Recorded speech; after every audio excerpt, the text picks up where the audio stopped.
Hello, My name's Samantha, my name's Brock. And my name's Madeline. and welcome to Grand Valley State University. We're here to introduce you to your new position as a campus dining employee. Let's take a look at all the services campus dining provides and where you'll be working as a new dining employee.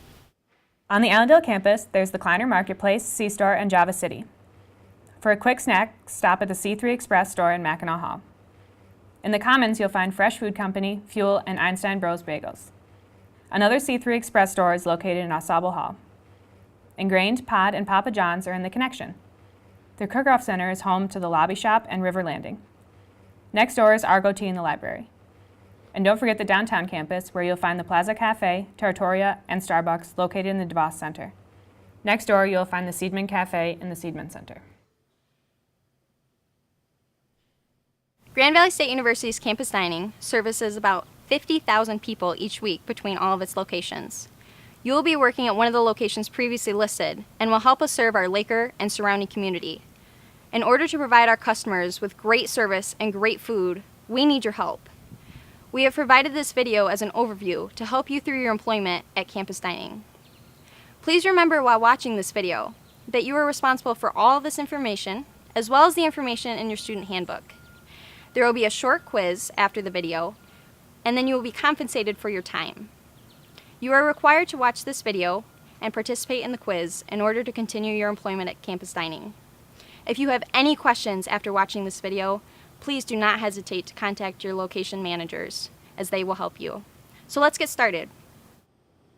Now that you will be working for campus dining, you need to dress like an employee. It is very important that campus dining maintains a professional appearance to our customers. In order to do so, we have policies in place to help guide our professional attire. Upon authorization with campus dining, you will receive a campus dining hat, shirt, and name tag. The shirt provided will be specific to the location you are working for. Further requirements that are to be provided by the employee are black dress pants or khakis, depending on your location, black socks, and black non-slip closed-toed shoes. Your location may have further requirements for uniform, including but not limited to chef coats and aprons. Additional items will be provided by the employer. Your name tag must always be placed at shoulder height so the customer can easily see your name. Absolutely no yoga pants or jeans are permitted. If a shirt must be worn under a campus dining shirt, a black long sleeve mock turtleneck is the only shirt permitted. Belts are acceptable if the belt is a black dress belt. You are required to wear your proper campus dining uniform at all times while on the clock. Furthermore, actions taken outside of work while still wearing the campus dining uniform are subject for discretion by campus dining.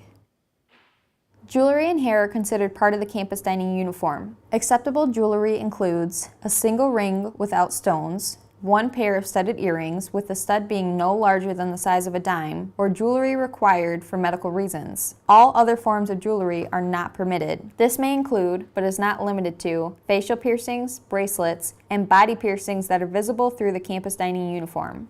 Keeping our hair restrained is also a large part of the campus dining uniform. You are required to wear your campus dining issued cap while employed at campus dining. If your hair is long enough to touch the back of your shoulders, it must be tightly restrained by an elastic band with the ponytail pulled through the cap. While in a ponytail, if the hair still touches the back of your shoulders, the hair needs to be further restrained into a tight bun.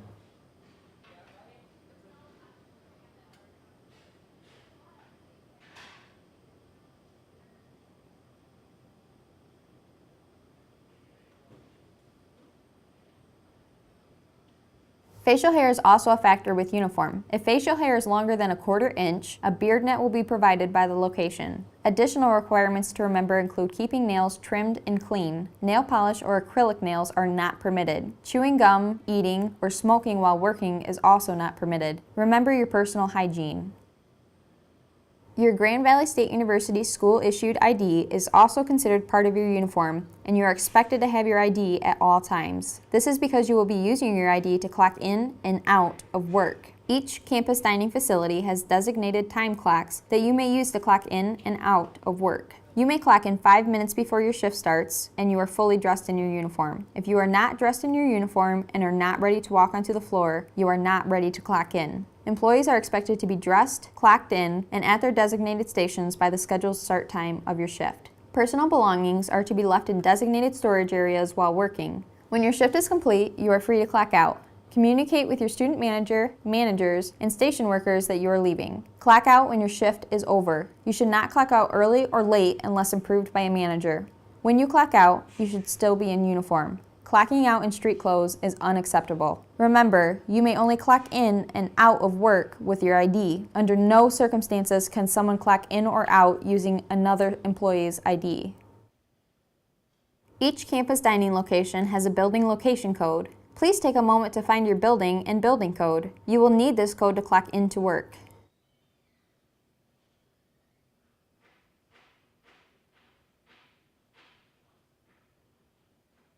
Students are expected to be at every scheduled shift. Campus dining does realize that sometimes life happens. You are given a 10-minute grace period to clock in if you are running late and are expected to call your location if you anticipate being late. If you abuse this grace period, you may receive a write-up under manager's discretion. You may also receive disciplinary action if you arrive later than 10 minutes for your scheduled shift. If you suspect that you will not be able to make your scheduled shift, you must call ahead and let your location know of the situation. Call-ins must be received at least 2 hours prior to the scheduled shift.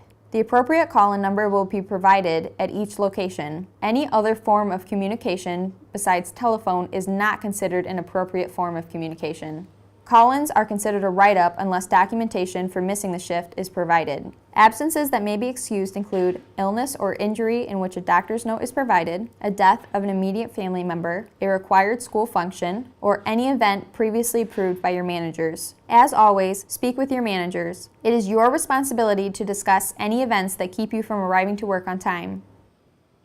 Failure to call in for your shift 2 hours to the start of the shift and failure to arrive at your scheduled shift results in a no-call, no-show. Abandonment of the workplace is taken very seriously at campus dining. No-call, no-shows result in immediate termination from the company.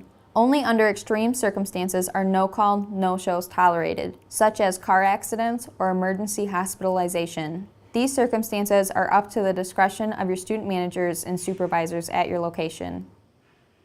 If in the event that you are not able to attend a scheduled shift, you will be advised to find a sub for the scheduled shift. Sub slips are provided at each location and must be signed by the employee, the student sub, and a student manager or supervisor. Clarify whether the substitution will be for one shift or is a permanent trade. Once an employee has signed a sub slip, he or she is now responsible for that shift. The person originally scheduled for the shift is no longer responsible. Remember, your sub must be trained in the location they will be working for you. Subs cannot come from additional locations or positions unless previously trained at the station. If a campus dining employee wishes to end employment with their location, a 2 weeks notice must be turned in to the location managers. 2 weeks notices must be received in writing and include the current date and the desired date of leave. Additional forms of 2 weeks will not be accepted. In the event that you need to get a shift covered or need to contact your managers or coworkers, you have the availability to do so on your Blackboard email tool. In order to properly utilize this, log on to your Blackboard account and find the Community tab. Then select Campus Dining Staff. Select Tools on the left-hand column and then select Send Email. Scroll down until you see the Select Groups tab and select the appropriate location for your email.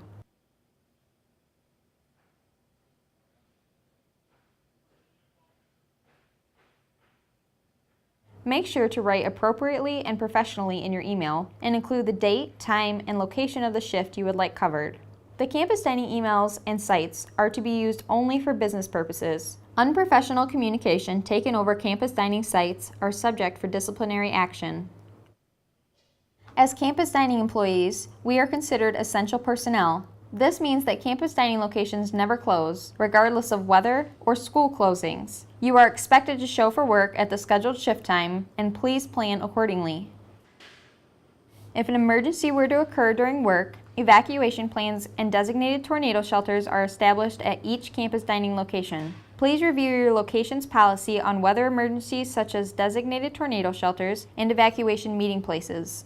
Also become familiar with the locations of fire extinguishers, emergency meeting places, and primary and emergency exits. In emergency situations, your student managers and supervisors will notify staff of the situation. If an injury occurs or medical assistance is required, immediately contact a student manager or supervisor to assist you. Assume that all blood and bodily fluids are infected. In emergencies, 911 will be called, or the location of designated medical services will be provided. Campus Dining holds a bi-weekly pay period and distributes funds 1 week after the end of the pay period. Checks may be picked up at the Student Service Building. Direct deposit is also available to our student employees. As a campus dining employee, one of your benefits is the Student Employee Meal Card. Each student employee will receive 1 to 4 meals a week, depending on how many hours are worked. Every 2 weeks, the number of meals on your card is adjusted according to how many hours you worked during the previous pay period. Meals are calculated bi-weekly and issued weekly. If you do not use all of the meals available on your card during 1 week, they do not roll over to the next week. Remember, all food must be accounted for. Food eaten and not accounted for with a meal scanned will result in disciplinary action. At Campus Dining, we want our customers to know that each and every one of them are important. This means that it is your job to greet each customer with a smile to make them feel welcome. As a general rule, make sure to smile at our customers if they are within 10 feet of you. If the customer is within 4 feet of you, make sure to engage them in conversation. You can ask them if they have ever visited your location before, discuss specials being offered that day, or ask them how their day is going. At Campus Dining, we strive to provide quality service to our customers. Unfortunately, we are also human, and mistakes happen. If a customer is unhappy with something, remember the 3 A's: act, acknowledge, and apologize. When a complaint from a customer is brought to your attention, act immediately on the situation. If you can correct the problem immediately, do so. Otherwise, immediately notify a supervisor or someone who can correct the problem. Acknowledge that there is a problem and that the customer is unhappy. Apologize to the customer for the problem or for not having the location's guidelines clarified enough for the customer. Regardless of what problems arise, our customers are very important to us. Help our customers feel like they are appreciated and listen to their concerns. Food safety is a very important part of campus dining. To ensure the safety of ourselves and our customers, we have installed many food safety protocols. Let's talk about food safety in the workplace. As a food service worker, you will be washing your hands often. It is important that you make sure you are using the proper hand washing technique so that we can keep all of our food safe for our consumption and prevent contamination. When you wash your hands, make sure to use the warmest water that you can without burning yourself. It should take you 20 seconds each time you wash your hands, or singing happy birthday to yourself twice. When you finish washing your hands, disposable one-use gloves are to be applied. Disposable gloves further decrease our chance of contaminating food.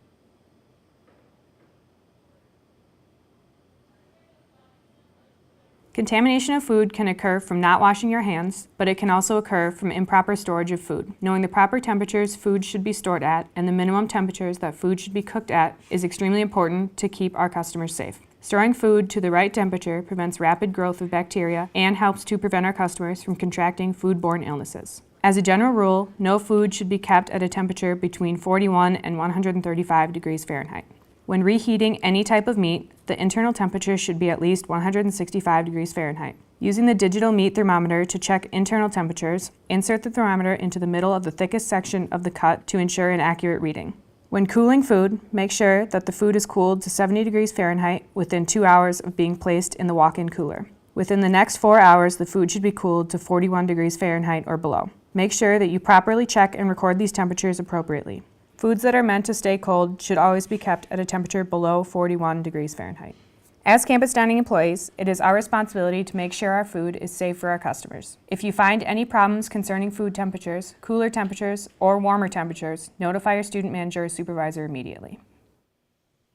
Cross-contamination occurs when harmful bacteria are moved from one surface to another. This can occur from using a knife on multiple products, improper sanitization of hands before preparation of another item, improper disposal of gloves before prepping another item, or other things. Use critical thinking when preparing and storing food. Is all the food at the right temperature? Have I washed my hands and changed my gloves before I went on to prepare another area? Did I change my gloves when they were dirty? Did I properly sanitize equipment after handling raw meat? Asking these similar questions can help prevent cross-contamination and help keep our customers safe.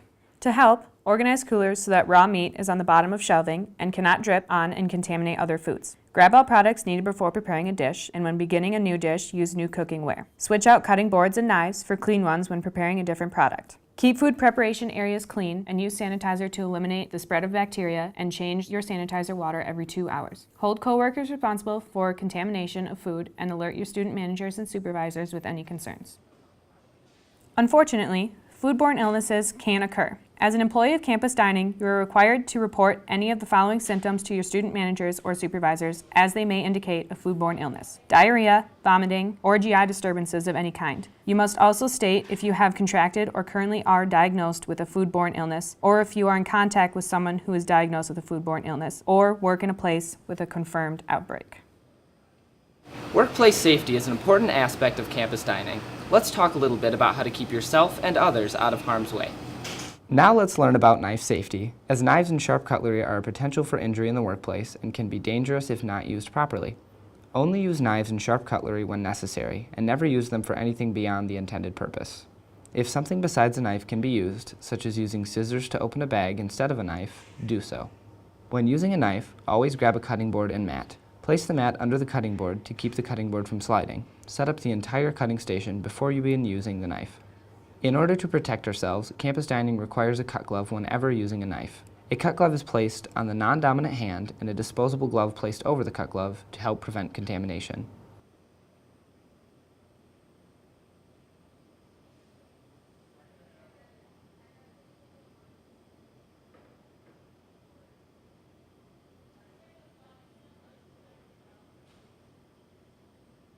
When cutting, only use the hand with the cut glove to hold the product.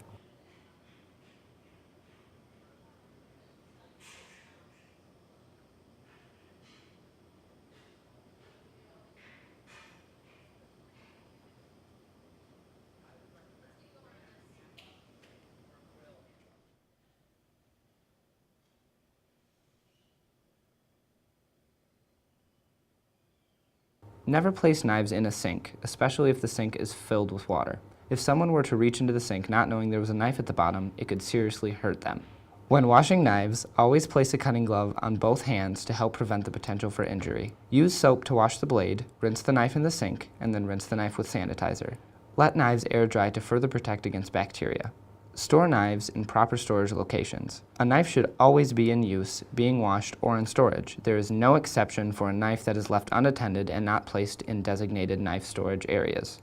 If you must hand off a knife to another individual, you must set the knife down on a clean surface and allow the other employee to grab the knife's handle. There is no safe way to hand off knives. If you must carry a knife, carry the knife with the tip of the knife pointed towards the ground. Steer clear of other employees and warn coworkers that there is a sharp object in your hand.